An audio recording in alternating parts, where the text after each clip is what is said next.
Hello नाजरीन, मैं हूं डॉक्टर अमजद अयूब मिर्जा और आप देख रहे हैं Pakistan exposed by doctor Mirza.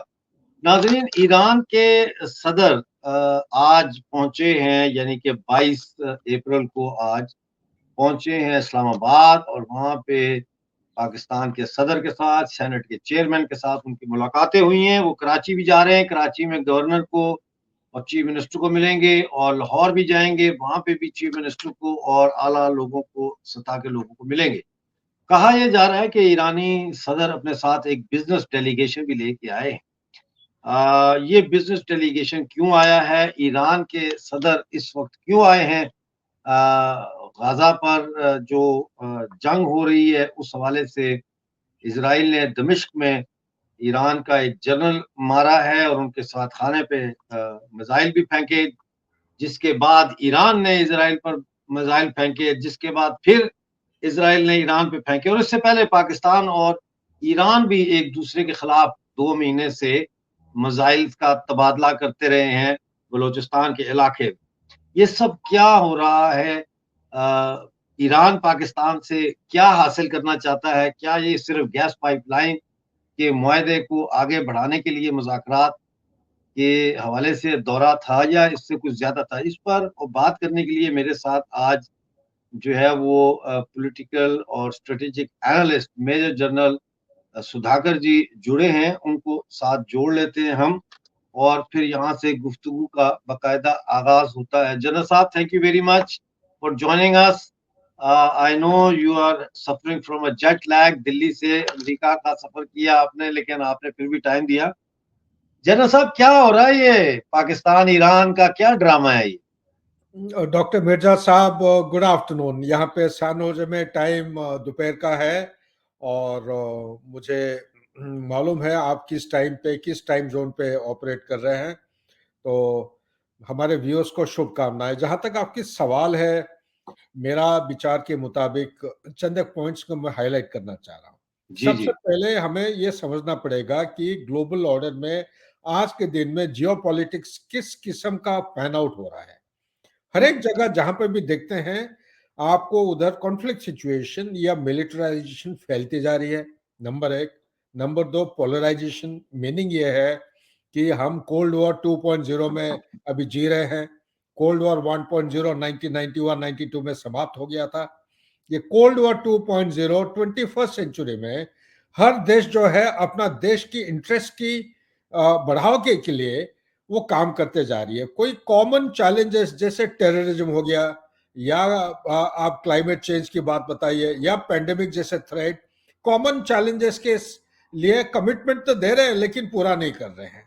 तो ये पेंडेमिक बैकग्राउंड को मध्य नजर रखते हुए, रूसो यूक्रेन वॉर को मध्य नजर रखते हुए, अभी 2 साल से ज्यादा हो गया जो हमास ने जो हमला किया था, backed by Iran, allegedly backed by Iran. मैं कह रहा हूं, ईरान के बिना सपोर्ट, चाइना के बिना सपोर्ट, कोई non state actor electromagnetic spectrum को सुबह 6:30 से लेके 6:55 तक 7 अक्टूबर को ब्लैकआउट नहीं कर सकता है। कोई भी देश में आज के दिन में, विश्व में ये कैपेबिलिटी नहीं है, कोई नॉन स्टेट एक्टर। तो इसीलिए कन्वेंशनल रिसोर्सेज और सपोर्ट के माध्यम से ये उन्होंने हासिल किए हैं। हमास के साथ जो लड़ाई हुआ था उसके बाद आप आपके प्रियम्बल में आपने बता दिए हैं कि ये जो स्पाइरलिंग रिटेलिएशन, यानी कि ये पोर्ट, इजराइल के सदर्न मोस्ट जो पोर्ट है, डीप सी पोर्ट, जहां पे उनके सबमरीन्स हैं, इनके न्यूक्लियर टैक्टिकल मिसाइल छुपे हुए हैं, वहां पे जो हमला हुआ था ड्रोन के जरिए से, एलिजेडली बोलते हैं कि Iran backed non state actor, चाहे हूती ने मारा है या हिजबुल्ला ने या हमास ने कोई अटैक किया है, ये इसकी ट्रिगर वहां से शुरू है। उसके बाद डेमास्कस के ऊपर जो अटैक हुआ, इनका जो कौंसल जनरल जो है 1 अप्रैल, उसके बाद ईरान ने रिटेलिएट किया है। तो southern desert of Negev desert जो बोलते हैं इजराइल की तरफ, और उसके बाद इजराइल ने काउंटर रिटेलिएट किया है। तो ये मेरे विचार के मुताबिक ये ऐसा समय है, जो प्रेसिडेंट ऑफ ईरान जो विजिट कर रहे हैं पाकिस्तान को, ये आज का तैयारी नहीं है, ये हमला का ट्रिगर स्टार्ट होने से पहले इनकी तैयारी थी। मेरे विचार के मुताबिक चंद एक पॉइंट्स के वजह से वो विजिट कर रहे हैं। नंबर एक, आज के दिन में धीरे धीरे ईरान जो है विश्व में आइसोलेट होते जा रहा है। नंबर दो, ज्योग्राफिक लोकेशन ईरान का ऐसा है, यह आज के दिन में 7 देशों के साथ बॉर्डर है उसका। सबसे लंबी बॉर्डर अभी देखते हैं, आप देखिए पाकिस्तान के साथ 909 किलोमीटर, अफगानिस्तान के साथ आप देखिए ये करीब ये काफी लंबा है। अफगानिस्तान के साथ इसका डिस्टेंस है, बॉर्डर इज 921 किलोमीटर्स। आर्मेनिया जो कि इसका फेवर और सपोर्ट करता है ईरान, 44 किलोमीटर्स।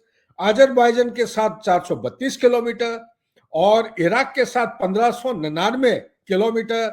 पाकिस्तान के साथ 909 बोल दिया, टर्की के साथ 534 किलोमीटर और तुर्कमेनिस्तान के साथ 1148 किलोमीटर बॉर्डर है। इन बॉर्डर में से मैं देख रहा हूं मेरे अंदाज के मुताबिक, क्योंकि विश्व में ये आइसोलेट होते जा रहा, अकेला पड़ गया है, ये हर देश उसके जो पड़ोस है, जो नेबर हैं, इनके साथ समझौता करके बॉर्डर को स्टेबलाइज करना चाह रहा है। ये एकमात्र मुद्दा नहीं है, इसके साथ और भी जुड़े हैं। पाकिस्तान के साथ प्रायोरिटी दिया जा रहा है इन कारण के वजह से, क्योंकि इसका बॉर्डर काफी लंबा है, 909 किलोमीटर। नंबर दो, शियाइट मुस्लिम, हम जानते हैं पाकिस्तान एक सुन्नी मुस्लिम डोमिनेटेड स्टेट है, रिपब्लिक है। ईरान जो है शिया डोमिनेटेड इस्लामिक रिपब्लिक है और इनका आपस में तू मैं चल रहा है काफी सालों पहले, जबकि इनकी रिकॉग्निशन म्यूचुअल, जाति में भेद हो सकता है लेकिन एक दूसरे का जो पहचान है ये 1950 से उनके डिप्लोमेटिक मिशन से एस्टेब्लिश्ड है। और पाकिस्तान जैसे ही इंडिपेंडेंट हुआ 1947 में, तुरंत 1950 को ईरान ने इनको रिकॉग्नाइज कर लिया था।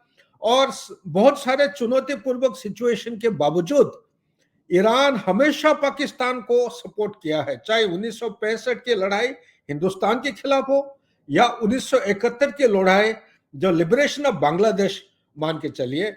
और ये टाइमिंग ऐसा था कि ये सेंटो और सेटो के मेंबरशिप होने के बावजूद, जब देखा कि ये सेंटो और वेस्टर्न अलायंस के ब्लॉक में होने के बावजूद इनकी कोई मदद, सब्सटेंटिव मदद नहीं मिल पाया, तो ये 1973 में सेटो से उन्होंने विड्रॉ किया है और 1979 में सेंटो से उन्होंने विड्रॉ किया है। जबकि Iran also is a member state, is a member of the western alliance. अगर ईस्टर्न हेमिस्फीयर और वेस्टर्न हेमिस्फीयर के दो अलग अलग ब्लॉक मानते हैं, ये हमेशा वेस्टर्न ब्लॉक के साथ दोनों स्टेट रहे हैं। लेकिन ये 1980 के बाद सिचुएशन बदलने लगा, जब ये रशियन आ गया था अफगानिस्तान और पाकिस्तान का इन्वॉल्वमेंट। हिंदुस्तान हमेशा सपोर्ट किया है कि ये पाकिस्तान में नाटो फोर्सेस, सॉरी अफगानिस्तान में नाटो और यूएस की प्रेजेंस, लेकिन ये नहीं हो पाया। रशिया के विड्रॉल के बाद अमेरिका का अंदर आना, ये सारे चीजों को मद्देनजर रखते हुए 2-3 चीजें हाईलाइट हो रहे हैं। नंबर एक, बॉर्डर को स्टेबलाइज करना है, क्योंकि बॉर्डर के इस पार पाकिस्तान के तरफ आज के दिन में जैश अल आदिल जो है, ये आईसिस के साथ जुड़ा हुआ मानते हैं और ये इजराइल के साथ भी जुड़ा हुआ है, जो 2014 से लेके अभी तक लगातार ईरान के आईआरजीसी के खिलाफ यह हमला करते आ रहे हैं। सबसे बड़ी हमला था यानी आप ये कह रहे हैं कि जैशे अदल जो है, ये इजराइल भी इसको प्रॉक्सी के तौर पर यूज कर रहा है। एब्सोल्युटली, ये मेरा असेसमेंट है, मेरा रिसर्च यही इंडिकेट कर रहा है। और इसमें मैं तो और एक कदम आगे जाऊंगा, इसमें अमेरिकन सपोर्ट, सीआईए का सपोर्ट भी है ईरान जैशे अदल को। एब्सोल्युटली। और ईरान को चेक करने के लिए एक स्टेप उठा रखे। अभी आपको तो पता चल गया होगा, आपका मैंने देख रहा था वीडियो में कि ये प्रोग्राम में आप बता रखे हैं कि बलूचिस्तान में 2 बेसेस, पाकिस्तान के अंदर 2 बेसेस अमेरिकन लिए हैं। ग्वादर को मिलाएंगे 3 हो जाएगा। और एक जगह कहीं है, मैं इधर दोस्त है अमेरिका में, यहाँ पे पेंटागन या कहीं पे वो काम कर रहे हैं, उनके मुताबिक वो कह रहे हैं 4 बेसेस पाकिस्तान में मिल चुके हैं। एक शायद अफगानिस्तान की तरफ है, खैबर पख्तूनख्वा। 2 है आपके इधर बलूचिस्तान में, जो आप कल का प्रोग्राम या परसों के प्रोग्राम में बता रहे थे, क्वेटा वाला प्रोविंस में, और एक है ग्वादर की तरफ। टोटल 4 है। कहना यही चाह रहा हूं कि ये जो जैश अल अदल जो है, ये 2012 को एस्टेब्लिश हुआ था। 500 के करीब कार्डर स्ट्रेंथ कहते हैं। मेरा जो रिसर्च के मुताबिक ये 1000 के आसपास हो गया है। इसका आईसिस की सपोर्ट है, इसके साथ आईएसआई ऑल्सो इसके साथ जुड़ा हुआ है। 2014 से लेके अभी तक बहुत सारे हमला कर चुके हैं। 2019 को उन्होंने आईआरजीसी का करीब एक हमला ऐसा हुआ था, फिदाइन अटैक, जिसमें 27 लोग मारे गए थे। उसमें एक कर्नल साहब का भी डेथ हुआ था। और उसके बाद ईरान पाकिस्तान के ऊपर काफी दबाव डालते जा रहा है कि आप कोई एक्शन करो, नहीं तो हम मजबूरन इनके खिलाफ एक्शन करेंगे। तो ये जब अभी जैश-ए-दल ने हमला भी किया था चारबाग और चाबहार और दूसरे शहरों पे हमला भी किया था बहुत जबरदस्त। बिल्कुल सही बात है लास्ट मंथ। ना। ना, चाबहार का हमला उसका एक नया डायमेंशन है डॉक्टर मिर्जा साहब, आपको तो पता होगा। ईरान बाय एंड बाय कोशिश कर रहा है इसके जो नेबर्स हैं किसी भी तरह इनके साथ समझौता करके शांति स्थापना करें, बॉर्डर को पीसफुल रखें। आप यही देखिए पाकिस्तान के साथ जो बॉर्डर है, इनका नारकोटिक्स की ट्रेडिंग हो रहा है, इलीगल हथियार ये हो रहे हैं, ह्यूमन ट्रैफिकिंग हो रहा है, और साथ ही cross border terrorism. Balochi liberation army, हमारे व्यूअर्स को समझना है कि बीएलए ये बलूचिस्तान में नहीं है। आज के दिन में ईरान का जो वो प्रोविंस का नाम क्या, बलूचिस्तान एंड सिस्तान, ये दो प्रोविंस में उनके हाइडआउट्स हैं, इनके हेवन्स हैं, सेफ हेवन्स हैं, वहां से ये ऑपरेट करते हैं। मेरा लेटेस्ट रिसर्च के मुताबिक ये पता चला है कि ये जो मजीद ब्रिगेड है, मजीद ब्रिगेड वो फिदाइन अटैक में काफी माहिर है। ये पहले अफगानिस्तान में उनका बेसिस होता था। अभी मेरे को चंद एक संकेत मिल रहे हैं कि ये ईरान के अंदर ये शिफ्ट होने लगे हैं। ईरान से जा रहे हैं क्वेता के अंदर, बलूचिस्तान, ग्वादर, और उनका अंदर के सपोर्ट बहुत सारे हैं। ये पाकिस्तानी फोर्सेस और चाइनीज फोर्सेस के खिलाफ ये जबरदस्त हमला लगातार डेली आप देखेंगे, ज्यादा नहीं तो 1 से 2 तो कम से कम हमला हो ही रहा है। और स्टैटिस्टिकली देखेंगे 2023 को इनका करीब 860 के आसपास, उससे ऊपर अटैक हुए हैं एक साल के अंदर। सो यह आईसिस का तो हो ही रहा है, तहरीक तालिबान पाकिस्तान तो कर ही रहे हैं, तालिबान जो अफगानिस्तान वो भी जनरल साहब, थोड़ा सा मैं ये समझना चाहता हूं कि सितंबर 2023 में दिल्ली में G20 की मीटिंग होती है, उसमें India middle east economic corridor की जो है वो फाइनल हो जाता है कि ये इसको गो हेड दिया जाता है। सऊदी अरेबिया और इजराइल के दरमियान जो डिप्लोमेटिक है ताल्लुकात, उनमें सिर्फ इंक ही रह गई थी, साइन ही रह गए थे, बाकी सारा हो गया था। और जैसे ही हम देखते हैं कि सितंबर में G20 की मीटिंग खत्म होती है, 7 अक्टूबर को इजराइल पे हमास हमला कर देता है। इसका कोई लिंक आपको नजर आता है India middle east economic corridor और हमास के अटैक का? बिल्कुल डॉक्टर मिर्जा साहब, बहुत सही सवाल आपने पूछा है। जो सवाल पूछ रहे हैं जवाब उसी के अंदर छुपा हुआ है। मैं तो कह रहा हूँ जियोपॉलिटिक्स एक ऐसा सब्जेक्ट है जो दिखती है वो सही नहीं है, उसके पीछे काफी मसले हैं जुड़े हुए हैं। तो आप देखेंगे कंप्लीट वेस्ट एशिया में जियोपॉलिटिकल मल्टीपल स्टेक होल्डर्स हैं, और यहाँ पे एक स्ट्रेटेजिक राइवलरी चल रही है चाइना और यूएसए के बीच में। चाइना नहीं चाह रहा है, यूएसए ने वो शुरू किया था, डोनाल्ड ट्रंप का सक्सेस स्टोरी है वो अब्राहम अकॉर्ड का। चाइना नहीं चाह रहा है कि यूएसए को सक्सेस मिले अब्राहम अकॉर्ड में। यूएसए नहीं चाह रहा है कि चाइना ब्रोकर्ड जो पीस हुआ है, revival of diplomatic exchange between Iran and Saudi Arabia, 1400 साल की लड़ाई, शिया और सुन्नी मुस्लिम, पहली बार हम सुन रहे हैं, आपस में हाथ मिला रहे हैं, डिप्लोमेटिक मिशन एक्सचेंज हो रहा है, खुलने जा रहे हैं। कौन इसको सह सकता है? कौन सा सुपर पावर है आप बताइए विश्व में जो अपना सुप्रीमेसी और अथॉरिटी को हराना बसेगा और उसको पसंद करेगा? कोई भी सुपर पावर नहीं है। तो अमेरिका भी कोई कम नहीं है, उनका भी इरादा है चाइना का जितने भी डीप एंट्रेंचमेंट के लिए वेस्ट एशिया में फुटप्रिंट जो बढ़ाते जा रहा है, किसी भी तरह उसको कंटेन करे, उसके बाद उसको कॉम्पीट करे, और उसको रिस्ट्रिक्ट करते हुए नीड भी अगर जरूरत पड़ता है तो फिर ये उसको कंटेस्ट करने के लिए ये कॉन्फ्लिक्ट सिचुएशन में जाने का काफी संभावना है। इसलिए मैं कह रहा हूं, मतलब तो ये भी हो सकता है कि फिर ये हमास के हमले के पीछे चीन और अमेरिका अपने अपने रीजंस की वजह से दोनों ही हो सकता है कि इसमें सपोर्ट किया हो इस अटैक को मेरा इजराइल पे। मेरा तो मैं बहुत सारे चैनल में मिर्जा साहब, मैं ये मेरा ये रिसर्च है, मेरा एनालिसिस यही कह रहा है कि ये जो पैलेस्टाइन और सॉरी इजराइल और सऊदी अरेबिया के बीच में 15 दिन बाकी रह गया था। 7 अक्टूबर कह रहे थे, 22 जी या जी 24 अक्टूबर तक ये साइन हो जाना था अब्राहम जी अकॉर्ड। ये एक लैंडमार्क माइलस्टोन हो जाता अगर साइन हो जाता। पहली बिल्कुल। बार 75 ईयर्स में इजराइल का झंडा कहां, सऊदी अरेबिया, और सऊदी अरेबिया का झंडा इजराइल में, पहली बार। Whole Arabic dispensation would have changed. तो मैं नहीं चाहता। अच्छा, इसके साथ ये भी देखिए, चाइना का भी एक बहुत अच्छा कदम उन्होंने उठाया है बैकडोर डिप्लोमेसी के जरिए से। पैलेस्टाइन के साथ और इजराइल के साथ उनका बात चल रही थी, वो सुनने में मिला था 2-2.5 महीने में शायद वो भी पीस टॉक होने वाला था।